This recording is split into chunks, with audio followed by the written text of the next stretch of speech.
What's going on, people? Back for another one, back in the building. Yes, it's been a while, but we're back again. And we are talking Fury's big night out. And also Fury versus Usyk too. Let's get into today's video. Like, share, subscribe, comment below. Let me just bring this down a little bit, you know the dealio. So Tyson Fury had a nice big night out the other day, you know, celebrating the new year as you do. And it's put the internet in a bit of an uproar. Then he's obviously come out, tried to walk it back, slapping on the bag,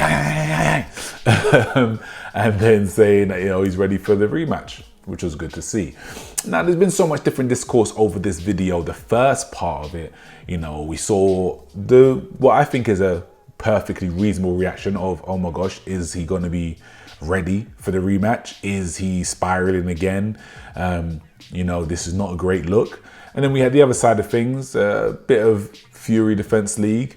You know, everyone gets drunk and you've done it before and and everyone, we've all done it.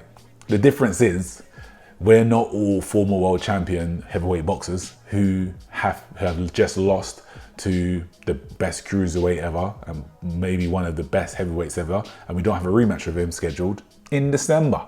So stop trying to compare yourself and put it in the same bowl. It's not the same. But in saying that, I will give Fury a little bit of leeway.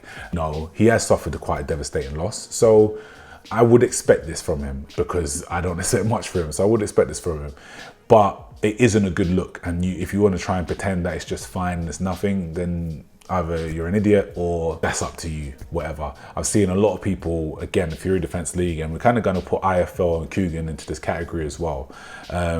Really try and like push the narrative that, you know, it's fine, it's just a night out, it's just a night out. But we've seen this with Fury before and it hasn't been a good look. You know, if someone is or has spoken about addiction to drugs and addiction to alcohol, the path it put him down after the Klitschko win, then, you know, we're seeing someone have a devastating loss and looking, it's not just like he's had a drink and he's like, we've seen Canelo drunk and on some hype, but it's not like that. Seeing someone being escorted out by security and then stumbling and falling over, like with no one seemingly around to actually help him out. Like, it doesn't look good. It's not just a normal blowout. This is something that, you know, some people have had that all the time. Some people live that life and like, you know, we do it every weekend. Fair enough. But again, like I said, you're not an athlete or you're not a heavyweight world champion or former heavyweight world champion. So it's not the same. So this doesn't bode well for him in the rematch, in my opinion, because your body takes time to recover from these things. If you have just a drop of alcohol as an athlete, yes, he might be a lightweight now because he's had back-to-back camps. You have a drop of alcohol, it takes longer to get out of your system. It takes longer to recover from it. Never mind being legless and falling over. If you're at that state when you're 6'9" and 200 and what, 70 something pounds, 60 something pounds, like, it means you have to be drinking a lot, and it's going to take a lot to get out of your system. Days, maybe even weeks, maybe, to fully get that out of your system. And you might be like, what do you mean weeks? Yes, it takes that long. It's not as simple as just a hangover the next day. When you're training, it's very, very different. I remember training for my fight and I was in camp and I was being pretty good, and I went out, had a night out, drank a lot, didn't get paralytic like Fury, and for about 2 weeks afterwards, every training session just felt like the hardest in the world, whereas before I was buzzing, I was fine.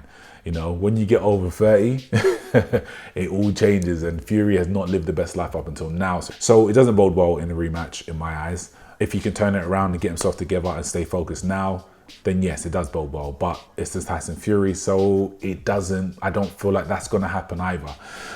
But if he does, you know, like I said before, I've said it before, so I don't know, I said it in one of these videos, but I think Fury can win a rematch. I don't think it's a foregone conclusion. He has to stay focused. Obviously, he has to implement what he did in rounds 4, 5, 6 a lot quicker this time round. But I still have Usyk to win that fight. And I have Usyk to win that fight by stoppage after round 6. Usyk is very, very good at figuring out his opponents in the fight. So, you know, when someone that's taller than you and it has so much of a reach advantage of you, it can be quite difficult to understand the range and get the range. Usyk has now had those 12 rounds to figure that out. We know Usyk is not sitting at home drinking or going out to the pub and drinking. As much as he might be doing other things now, his mind is still firmly fixed on that rematch. And he will put everything into understanding what he can do to beat Tyson Fury even better. I've seen some worries. Obviously, I was watching Undefeated podcast and I saw some worries from KG about Usyk's focus. He's now said he's going to be doing a movie with The Rock when he was on the Free Knockdown podcast, and he said he might go back down to cruiserweight. So he's saying a lot of stuff, and I don't like the cruiserweight talk. I feel like he's too old now, and I feel I can see him slowing down. The Usyk that fought Fury was around about 80% of a full Usyk. He was a lot faster before, a lot lighter on his feet, had better movement, more lateral movement. He's getting old and we can see it. He's holding his feet a lot more. It could be down to just age, or it could also be down to what we call the man check or the ego points. He could just want to, stand and bang, as I call it, other than being on his toes and be like, yeah, I am a heavyweight now, and let me actually stand my ground. So that's a little part of it, but also I feel like he's not as fast as he used to be. He wasn't as fast as he was in the AJ fight. His footwork isn't as good as it was in the Chisora fight. So I feel like he is slowing down, and age could be a factor in that rematch. So I don't want to hear about him doing cruiserweight and going all that. I feel like after the Fury rematch, retirement, and sail off into the sunset. That's if it happens, and that's another side of it.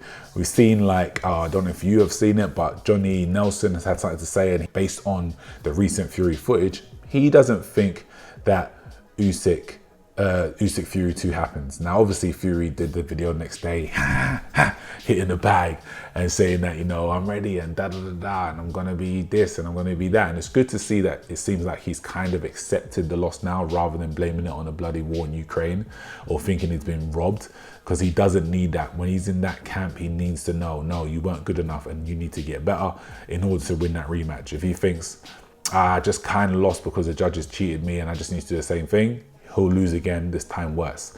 So that is good to see. But Johnny Nelson doesn't think it's going to happen, and I tend to believe him.